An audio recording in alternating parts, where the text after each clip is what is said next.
kajian khusus akhir Ramadan dengan judul khusus yaitu Ar-Khauf war-Roja, takut dan harap. Kalau oleh Imam Bukhari dibalik ya, tapi masih sama sebetulnya ya. Kalau oleh Imam Bukhari itu dibalik menjadi optimis disertai dengan kekhawatiran. Ya, optimis disertai atau yang ya disertai artinya tidak lepas. Dua-duanya ya harus dimiliki, dua-duanya wajib dimiliki. Dan optimis itu optimis optimis dengan rahmat Allah, optimis dengan keridhaan Allah, optimis masuk surga, itulah intinya. Dan khaufnya, takutnya adalah takut akan murka Allah, akan azab Allah, takut akan neraka. Nah, kalau menggunakan kaidah usul fikih ini luar biasa nih, kayak para ulama nih membuat dalam bahasa kita itu semacam bukan definisi sih, kaidah jadi pokoknya darul mafasid muqaddamun ala jalbil masolih. Ini berlaku dalam segala hal. Darul mafasid muqaddamun ala jalbil masolih. Menghindari kerugian, bahaya, kecelakaan gitu ya, harus lebih didahulukan daripada meraih keuntungan. Di prinsip dagang gitu deh, sebetulnya prinsip dagang ulah kamikiran untung, pikiran mah mun rugi kumaha, rugi nah heula pikiran mah. Nah, masuk antara neraka surga, mana hindari dulu neraka, itu kan ada ke surga mangeunah. Jangan sampai hanya sepotong si gano dagang disebutnya teh untung lah we, diobrolkeun teh amis na we unggul. Begitu ada masalah rugi tidak ada antisipasi dan diobrolkeun amis na unggul. Nu diobrolkeun teh untung na unggul, padahal ngobrolkeun mah rugi nah. Karena untung mah geus ngeunah pastilah. Nah, ini maksudnya ya al-khauf itu khauf, takut akan murka Allah, akan siksa Allah, akan neraka. Itu harus lebih didahulukan, itulah prinsipnya. Jadi prinsipnya demikian ya. Menghindari neraka itu harus lebih didahulukan daripada meraih surga. Ya, tapi dalam hal ini sebetulnya ya, dalam hal ini satu lah gitu, tidak bisa dipisahkan. Jadi harus takut masuk neraka dan harus juga optimis bisa masuk surga. Nah, gitunya al-khauf war-roja. Nah, kurang lebih demikian. Harus takut masuk neraka dan harus juga optimis bisa masuk surga. Nah, tentang roja yang kemarin ya, surat Az-Zumar ayat 53. Qul a'udzubillahi minasyaitonirrajim. Qul ya ibadiyallazina asrafu ala anfusihim la taqnatu min rahmatillah. Allah, luar biasa nih ayat nih, Allah betul-betul Allah menyayangi. Nanti ini di ayat berikutnya juga ini ada nih ya. Allah betul-betul menyayangi hambanya, di mana ayat ini menyeru ya ibadi itu seruan yang sangat lembut gitu, seruan yang penuh kasih sayang. Kalau saya bandingkan kan kemarin ya, seperti seorang anak yang melakukan kesalahan, melakukan pelanggaran. Si anak itu sudah tahu orang tuanya pasti marah karena dia melakukan pelanggaran. Nah, tapi ternyata anggaplah ya, orang tuanya itu justru yang muncul pada diri orang tuanya itu adalah bukan murkanya dulu, tapi justru merasa empati, merasa iba, merasa kasihan karena anaknya melakukan kesalahan itu, orang tua ini merasa kasihan malah. Maka dipanggillah gitu kan si anaknya gitunya, dipanggillah anaknya itu dengan itu panggilan yang lembut, panggilan yang menyentuh karena menyayangi anaknya. Justru dipanggil dengan panggilan yang lembut, yang menyentuh seperti itu setelah si anaknya itu berbuat kesalahan. Ya setelah si anaknya itu berbuat kesalahan, orang tuanya memanggilnya karena si orang tuanya ini merasa kasihan justru ketika melihat si anaknya melakukan pelanggaran. Nah ini panggilan Allah itu seperti itunya di ayat ini nih maknanya.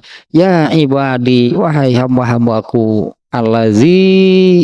allazina asrafu ala anfusihim, yang telah berbuat melampaui batas, yang telah keterlaluan terhadap dirinya sendiri. Allah merasa kasihan. Ya Allah itu merasa kasihannya terhadap hambanya yang seperti itu. Ya, di ayat ini Allah menyeru orang-orang yang seperti itu, yang durhakanya keterlaluan lah. La taqnatu min rahmatillah, janganlah kalian berputus asa dari rahmat Allah. Jangan merasa, wah rasanya Allah tidak akan mengampuni saya karena kesalahan saya itu sudah sebesar apa, sebanyak apa. Tidak boleh demikian. Ini ayatnya nih ya, surat Az-Zumar 53. Allah memanggil dengan seruan, dengan panggilan yang halus, yang lembut, yang menunjukkan penuh kasih sayang ya Allah terhadap hambanya. Bahkan di ayat ini yang diserunya kan khusus hamba-hambanya yang berbuat dosa. Bahkan berbuat dosanya itu keterlaluan. Diserulah oleh Allah, la taqnutu min rahmatillah, jangan kalian putus asa dari rahmat Allah. Innallaha yaghfiru dzunuba jami'an. Sesungguhnya Allah itu mengampuni dosa-dosa seluruhnya. Innahu huwal ghafurur rahim. Sesungguhnya dia Allah itu Maha Pengampun, Maha Penyayang. Nah ini ya ayat-ayat pertama nih yang menunjukkan optimis lah gitu ya. Jangan putus asa berarti kan. meskipun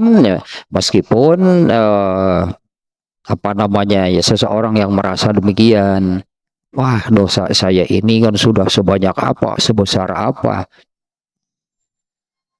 Sesungguhnya Allah itu mengampuni dosa-dosa seluruhnya. Nah sekarang yang ini nih,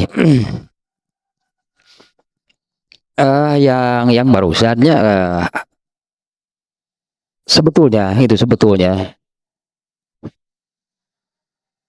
kalau kembali ke hadis yang ini nih, inna rohmati golobat golobat deh golaba. Nah, inna rohmati golabat godobi, sesungguhnya rahmatku itu mengalahkan murkaku. Hadis nomor ya tegra sebentar nih.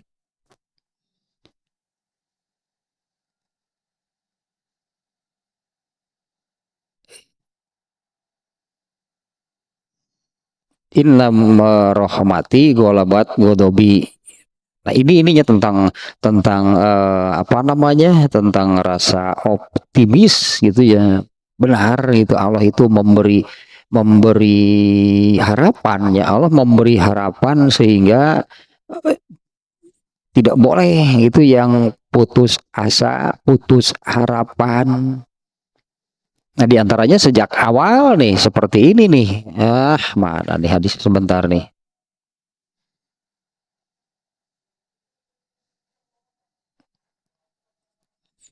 Ada di Bukhari ayat tuh. Nah, ini nih.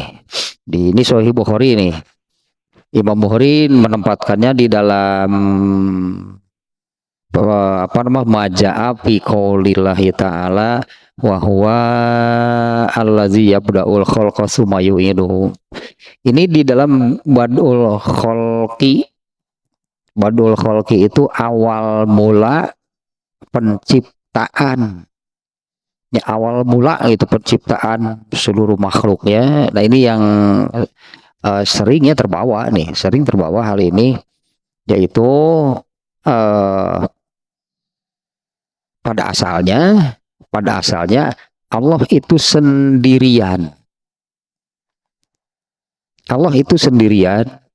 Selain Allah itu kan tidak ada apapun, siapapun, yang bagaimanapun selain Allah itu tidak ada. Semuanya selain Allah itu diadakan oleh Allah. Nah, sebelum Allah memulai penciptaannya, nah inilah nih yang ada di hadis Bukhari ini nih. Nah, hadisnya demikian nih, pendek nih hadisnya nih. Qala Rasulullah sallallahu alaihi wasallam lamma qadallahu khalqa kataba fi kitabihi fahuwa inda fawqal arsy inna rahmati ghalabat ghadabi. Nah, Rasulullah SAW bersabda, ketika Allah menetapkan, jadi katakanlahnya, jadi nih Allah itu menetapkan, jadi seolah-olah demikianlah, saya akan menciptakan. Nah, ketika Allah menetapkan penciptaan makhluknya, Dia menulis di dalam kitabnya yang berada di sisinya, di atas arasy. Nah, gitulahnya ya ada gaib lebih malah. Ketika Allah menetapkan penciptaan makhluknya, Dia menulis di dalam kitabnya yang berada di sisinya, di atas arasy. Isinya adalah sesungguhnya rahmatku mengalahkan murkaku. Sesungguhnya rahmatku mengalahkan murkaku. Nah, ini maknanya salah satu maknanya adalah semua yang diciptakan oleh Allah itu, Allah menciptakannya itu dengan landasan rahmatnya. Karena rahmatnya lah yang muncul, murkanya disingkirkan. Nah, karena di sini kan demikian barusannya, ketika Allah menetapkan untuk menciptakan seluruh makhluknya, Allah menetapkan terlebih dahulu bagi dirinya. Inna rahmati ghalabat ghadabi. Sesungguhnya rahmatku mengalahkan murkaku. Nah, ini kan salah satu maknanya adalah semua makhluk yang diciptakan Allah itu dalam lingkup rahmatnya, karena murkanya disingkirkan oleh Allah. Yang artinya semua makhluk yang diciptakannya itu untuk dirahmati. Berarti bukan murkai, dirahmati dalam arti kan dikasihi, disayangi, dicintai oleh Allah semua makhluknya. Hanya Murka Allah yang disingkirkan itu bukan hilang gitu. Murka Allah yang disingkirkan itu bukan hilang. Tersingkir lah itunya, bukan hilang, tapi tersingkir. Kalau saya gambarkan seperti ini ibarat wadah lah gitu ya. Ini rahmatnya, ini murkanya. Allah itu menempatkan seluruh ciptaannya itu di mana? Di sini nih, di sini semuanya terkurung gitulah, terkurung nih, terlingkupi oleh rahmatnya. Jadi murkanya. Nah, akan ada itu nantinya, akan ada ciptaannya, makhluknya yang kemudian malah Allah haramkan rahmatnya bagi mereka. Nah, kalau Allah sudah menentukan demikian bagi ciptaannya, bagi makhluknya, tersingkirlah dari lingkup rahmat ini. Kemana? Nah, murkanya menunggu berarti. Nah, yang di dalam apa namanya di yang kemarin ya.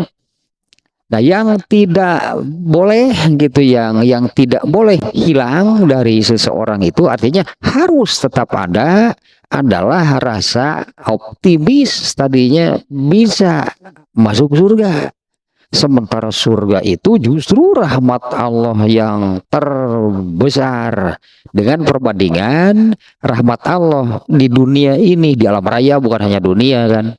Rahmat Allah yang ada di seluruh alam raya ini itu hanya satu dari 100 rahmat yang Allah miliki. Yang 99 itu nanti semuanya Allah berikan di surga. Nah, untuk bisa mendapatkan rahmat Allah yang 99 di surga, maka ketika di dunia jangan sampai terusir dari rahmatnya. Kalau ketika di dunianya terusir dari rahmatnya, masuk ke dalam murka Allah, maka nanti di akhirat nggak akan bisa. Nggak akan nyambung, murka dengan laknat nggak akan nyambung. Nah, kebetulannya itu yang kemarin yang disebut doa sapu jagat, Rabbana atina fid dunya hasanah wa fil akhirati hasanah. Kalau wa fil akhirati hasanah itu apa? Surga berarti kan. Kalau wa fil akhirati hasanah kebaikan di akhirat apa? Surga. Nah, supaya bisa gitu masuk surga, artinya masuk surga itu mendapatkan rahmat Allah yang 99. Maka ketika di dunianya harus bisa menjaga diri agar tetap berada di dalam rahmat Allah. Karena sejak diciptakan kan ditempatkannya di dalam rahmat Allah. Jangan sampai keluar dari sini. Kalau keluar dari rahmat Allah berarti masuk ke dalam laknat atau murka Allah. Nantinya nggak nyambung. Saya katakan kemarin demikian, nggak nyambung. Kalau ketika hidup di dunianya dimurkai, dilaknat oleh Allah, itu kan artinya sudah terusir dari rahmat Allah. Yang dimurkai, dilaknat oleh Allah itu berarti dikeluarkan, diusir oleh Allah dari lingkup rahmatnya, masuk ke dalam laknat.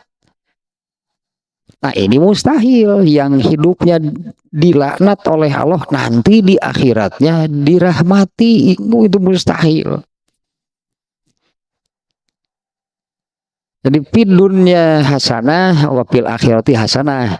Fil akhirati hasanah itu adalah surga, di mana surga itu adalah rahmat Allah yang 99. Kalau di dunia hasanahnya sama, berarti kalau di dunia hasanah berarti tidak keluar dari rahmat Allah yang satu. Nah, kalau ini berarti menjadi kalau apa namanya ya? Kalau untuk di akhirat Allah akan memasukkan seseorang ke dalam surga. Tapi untuk di dunia, seseorang harus tetap menjaga dirinya berada di dalam rahmat Allah. Selama hidup di dunia, seseorang itunya hanya setiap orang sebetulnya ya, harus bisa menjaga dirinya agar tetap berada di dalam rahmat Allah. Bagaimana caranya? Taat, gak ada yang lain. Taat, tapi dunia hasanah berarti. Di dunia hasanah itu tetap berada di dalam rahmat Allah. Karena nanti dengan seperti itu akan diberi rahmat yang lebih besar di akhirat. Nah, maka kan makna di dunia hasanah itu adalah, ya kalau dari kacamata sininya kita melihatnya adalah bisa tetap berada di dalam rahmat Allah, karena pada dasarnya semua makhluk itu diciptakan oleh Allah dan ditempatkan di dalam rahmatnya. Bagaimana caranya untuk tetap berada di dalam rahmat Allah? Taat kepada Allah. Jadi di dunia hasanah itu kalau seperti itu hidup di dunianya, taat kepada Allah. Nah, ketika di dunianya itu, kalau kemarin kan saya sebutkan bisa memenuhi apa yang menjadi tujuan Allah menciptakan manusia, yaitu wa ma khalaqtul jinna wal insa illa liya'budun. Nah, itulah yang di dunia hasanah yang demikian. Nah, kembali ke sini nih. Nah, ini hadisnya demikian ya, yang maknanya sejak awal berarti bukan hanya manusia, bahkan kan seluruh makhluknya itu oleh Allah diciptakan dengan landasan rahmatnya. Dan Allah berjanji ya bahwa nanti di akhirat akan diberi lagi rahmat yang jauh lebih besar. Hidup semua ciptaannya oleh Allah itu diciptakan dengan landasan rahmatnya, kemudian hidup di dunianya ini dalam lingkup, dalam cakupan rahmatnya. Di manusia itu demikian sebetulnya, diciptakan dengan landasan rahmatnya, hidup di dunianya dalam lingkup rahmatnya. Dan nanti di akhirat manusia itu akan diberi lagi rahmatnya yang jauh lebih besar. Ini alur gitulah. Ini alur atau jalur hidup manusia itu seperti itu. Diciptakan dengan landasan rahmatnya, hidup di dunia dalam lingkup rahmatnya, dan di akhirat nanti akan diberi rahmat yang jauh lebih besar. Hanya masalah nate kan rokaya tapi rokaya hanjakal cek bahasa Sunda, hanjakal itulah. Padahal seperti itu alur jalan hidup manusia. Alur jalan hidup manusia itu dari awal penciptaan sampai akhir. Ini awal penciptaan malah dia diciptakan itu artinya diciptakan, dilahirkan ke dunia, dan kemudian perjalanan hidup manusia itu nanti kan berakhir di akhirat. Mestinya jalurnya seperti itu, diciptakan dengan landasan rahmatnya, hidup di dunia di dalam lingkup rahmatnya. Di akhirat nanti Allah berjanji akan memberi rahmat lagi, bahkan yang jauh lebih besar. Nah, tapi masalahnya tadi tapi rokaya manusianya malah lompat pagar. Boleh diistilahkan demikian lah gitunya. Manusianya malah lompat pagar. Padahal kalau ini ilustrasikan seperti ini, tempat hidup lah gitunya, ibarat sebuah wadah. Ibarat sebuah wadah tadi. Ini rahmat Allah di sini nih. Allah menciptakan manusia itu di sini, ditempatkan di dalam rahmat Allah. Tapi manusianya kan malah dan tempat ini dipagar gitulah. Dipagar oleh Allah nih, sekelilingnya dipagari supaya manusia tidak keluar dari rahmat Allah. Ya kan manusianya malah naik, lompat pagar, keluar dari sini, dari rahmat Allah. Padahal kalau keluar dari rahmat Allah itu kemana gitu ya, tidak ada tempat lain. Berdasarkan hadis tadi, rahmat godom, kasih sayang Allah, murkanya. Nggak ada yang tengah-tengah, nggak ada yang tengah-tengah, dikasihi enggak, dimurkai enggak akan ada yang seperti itu. Ya, seseorang itu kalau tidak mendapatkan rahmat Allah ya pasti akan mendapatkan murkanya. Padahal ilustrasinya demikian ya, Allah menciptakan manusia itu sudah Allah tempatkan di dalam lingkup rahmatnya dan oleh Allah diberi pagar gitu agar manusia tidak keluar. Mereka yang maksa. Mereka yang maksa gitu ya untuk keluar. Ya boleh disebutkan tadi ngadon ngarajeleng ngarajelengan pagar, manusia aja ingin keluar. Nah di mana emang di luar ada apa? Itulah sampai meninggalkan rahmat Allah ini, di luar itu ada apa? Inilah yang dijanjikan oleh setan. Inilah yang dijanjikan oleh setan. Di mana setan itu kan hidupnya di dalam murka, di dalam laknat Allah. Tapi setan itu menjanjikan sesuatu yang sangat menarik, menggairahkan bagi manusia hingga mengalahkan rasa nikmat hidup di dalam rahmat Allah. Padahal hidup di dalam rahmat Allah itu adalah nikmat. Tapi yang diiming-imingkan gitunya oleh setan, bagi manusia lebih menarik, sampai mereka naik lalu lompat pagar meninggalkan rahmat Allah. Nah Allah menyebut yang demikian itu adalah orang-orang yang tertipu, terperdaya oleh si pakar penipu setan. Itu di surat Luqman ayat 33 Allah menyebutnya master suhunya, masternya penipu setan. Berapa banyak manusia yang tertipu? Nah ini kan menarik juga nih. Ini ya, pastilah ada peran setan di sana.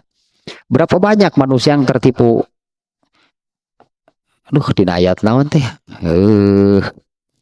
Allah ini ayatnya yang kurang lebih maknanya demikian. Allah memvonis setelah setannya, Allah memvonis setan, kamu masuk neraka. Setan malah kepalang basah.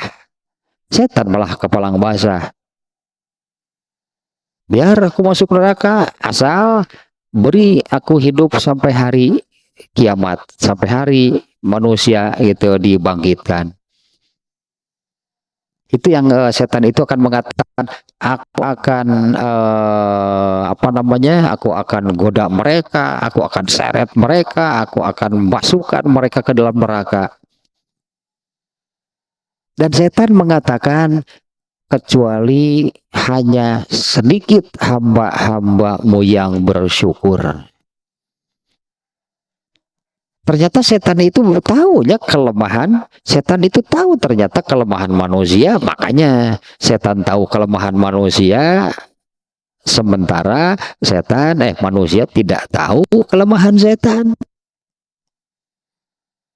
Sehingga dari jumlah perbandingannya itu setan sendiri tadi, jadi ayatnya kurang lebih tadilah sudah mengatakan demikian.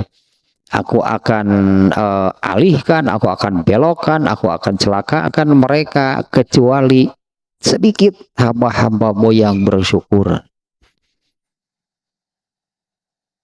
Nah ini perbandingannya itu setan saja sudah menyebutkan hanya sedikit manusia yang selamat dari godaan setan. Itu dialog yang demikiannya karena setan tahu persis kelemahan manusia seperti apa. Dulu kan Nabi Adam cikal bakal semua manusia itu, Nabi Adam kan pernah oleh setan itu ternyata hanya digoda demikian. Allah melarang memakan kalian buah khuldi itu ya supaya kamu di ayat yang tidak abadi di sini. Ayo makan saja. Ternyata Begitu dimakan, langsung Allah menghukumnya dengan melorotkan pakaiannya. Aktilahnya ini ke ini ke ayat ke hadis ini lagi nih. Inna rahmati golabat godobi. Ini kan yang jelas, sangat jelasnya artinya jangan putus asa. Ya, inna rahmati golabat godobi. Rahmat Allah itu mengalahkan murkanya. Bahkan di dalam ayat yang tadi ya Allah menyeru dengan apa namanya seruan yang lembut, seruan yang penuh kasih sayang kepada hamba-hambanya yang berdosa. Kemudian satu lagi nih.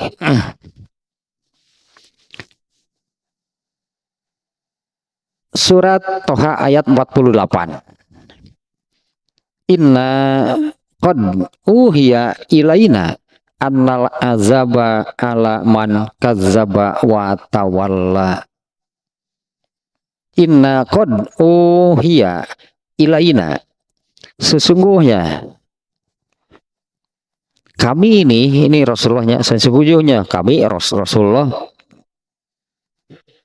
qad uhiya ilaina, telah diwahyukan kepada kami, annal azaba ala man kazzaba wa tawalla, bahwa siksaan dari Allah itu adalah bagi orang-orang yang mendustakan dan berpaling.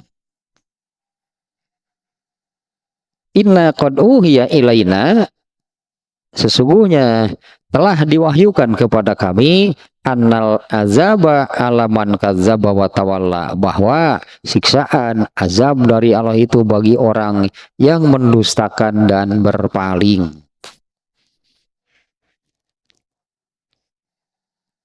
Artinya kan Allah sudah memberitahu nih, Allah sudah memberitahu, sudah mewahyukan ketetapannya, berartinya Allah sudah mewahyukan ketetapannya bahwa siksaan Allah itu ada. Berarti makanya yang tadi kalau awalnya penciptaan tadinya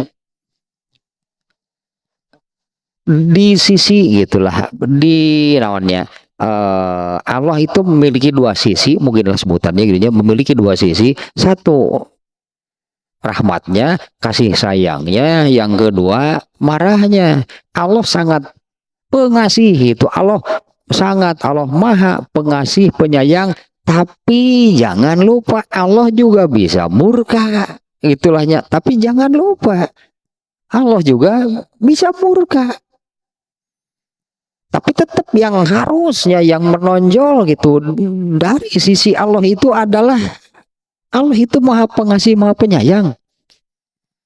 Indikasinya yaitu dalilnya ya bahwa yang tadi, ketika Allah hendak menciptakan seluruh makhluknya, rahmat Allah itu yang muncul, murkanya disingkirkan oleh Allah. Sehingga kan tidak ada satupun makhluk yang Allah ciptakan dengan maksud disiksa, itu tidak ada. Tapi kan jangan lupa bahwa murka Allah ini menanti, berarti murka Allah tidak hilang, murka Allah menanti. Siapa? Nih di antara ayatnya sudah diberitahukan oleh Allah. Wa inna qad uhiya ilaina, ya sesungguhnya telah diwahyukan kepada kami, annal azaba alaman kazzaba wa tawalla, sesungguhnya azab Allah, siksa Allah, murka Allah itu bagi yang bagi yang seperti ini, yaitu yang lompat pagar tadi, yang lompat pagar, yang keluar dari rahmat Allah dan masuklah ke dalam murkanya, disiksa kalau Allah sudah murka. Ya kalau Allah sudah murka, pasti Allah menyiksa. Bukan hanya di akhirat Allah berlaku demikian, di dunia juga sama. Mengapa Allah menyiksa kaum Nabi Nuh? Allah sudah murka berarti. Mengapa Allah mengazab kaum Nabi Soleh?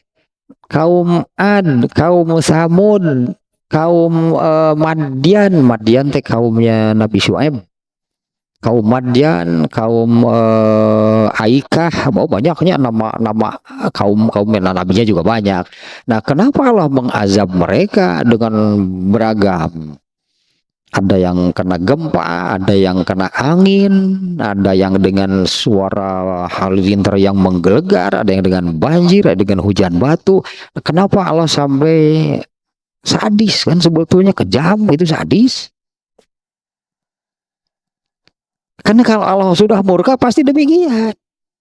Nah, ini yang kenapa manusia itu lalai, bahwa dibalik mungkinnya, dibalik ke maha gitulahnya, ke maha rohman rohiman Allah itu ada murka Allah yang amat sangat besar,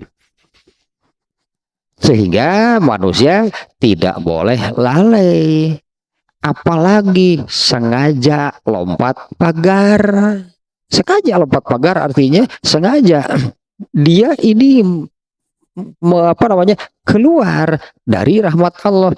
Jangankan yang seperti itu, yang lalai hingga tergelincir saja tisoledat, masuknya kemana? Ini tergelincir tisoledat tiserele, karena itu hidupnya yang no disebut bahasa Sunda demikiannya, no tisoledat tiserele tikosewan teh, karena tidak takwa, hidupnya tidak takwa, tidak hati-hati. Takwa itu hati-hati. Ya, hidupnya tidak bertakwa, tidak hati-hati itu hidupnya. Jadi tergelincir dan sering seredot gebut, lembang sakit seredot gebut deh, sakit tadi baru saja tergelincir kekarabi ti soledat ti bebet kekar, terus bangun lagi jalan beberapa langkah gesti soledat deh. Nah, ini orang yang berjalannya tidak hati-hati. Kalau dalam bahasa Qur'annya hidupnya tidak takwa. Di mana perintah takwa itu di dalam Al-Qur'an amat sangat banyak. Ya ayyuhallazina amanu taqullah, dan disertai dengan bertakwalah kepada Allah juga apa? Bertakwalah kepada Allah juga misalnya di surat ini yang ingat saja nih ya, surat Al-Ahzab. Ya Al-Ahzab ayat 70. Ya ayyuhallazina amanu taqullaha wa qulu qaulan sadida. Ya wahai orang-orang yang beriman, bertakwalah, dan itu kan tambah, dan bicaralah dengan perkataan yang baik. Nah, takwa itu intinya demikian, hidupnya hati-hati. Jangankan yang sengaja lompat pagar untuk keluar dari rahmat Allah, yang tidak hati-hati itu, yang tidak hati-hati yang tadilah tiserele tisoledat tergelincir jatuh kemana, sama akibatnya. Orang yang hidupnya tidak hati-hati, tidak bertakwa, itu pasti celaka. Nah, kembali ini ayatnya surat Toha ayat 48. Ini sudah Allah ingatkan nih.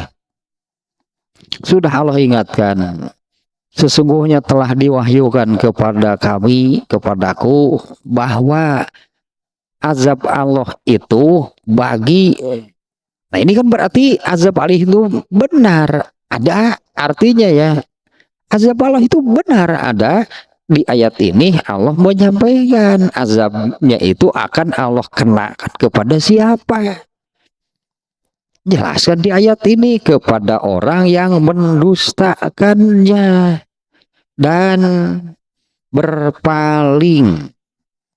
Nah, dan berpaling, tidak mau menerima, bahkan untuk mendengarnya pun tidak mau. Kalau di surat Luqman itu ka'anna fi uzunaihi waqra, seolah-olah di telinganya itu ada, atau seolah-olah telinganya itu tersumbat. Kalau di surat Al-A'raf ayat 179 lah nu eta teh anu lahum qulubun la yafqahuna biha. Mereka itu punya akal tapi tidak digunakan untuk memahami. Walahum ayunun la yubsiruna biha. Mereka punya mata tapi tidak digunakan untuk melihat. Walahum azanun la yasmauna biha. Nah, itu yang apa namanya yang di sini disebutnya man kadzaba wa tawalla. Mereka mendustakan apa yang diturunkan oleh Allah. Mendustakan itu maknanya mereka menganggap yang diturunkan Allah itu merupakan suatu kebohongan. Surga bohong, neraka bohong, azab kubur bohong semuanya. Nah, mereka yang menganggap demikian itu sudah pasti akan kena azab Allah. Dan orang-orang yang berpaling tadi yang berpaling itu mereka menutup mata, mereka menutup telinga, mereka menutup akalnya dari melihat, mendengar, memikirkan apa yang Allah turunkan. Nah, sekali lagi bahwa ayat ini menunjukkannya azab Allah itu benar. Azab Allah itu ada di ayat ini. Allah sebutkan bahwa azab Allah itu bagi orang yang mendustakan dan berpaling dari itulah apa yang Allah turunkan intinya ya, dari apa yang Allah turunkan.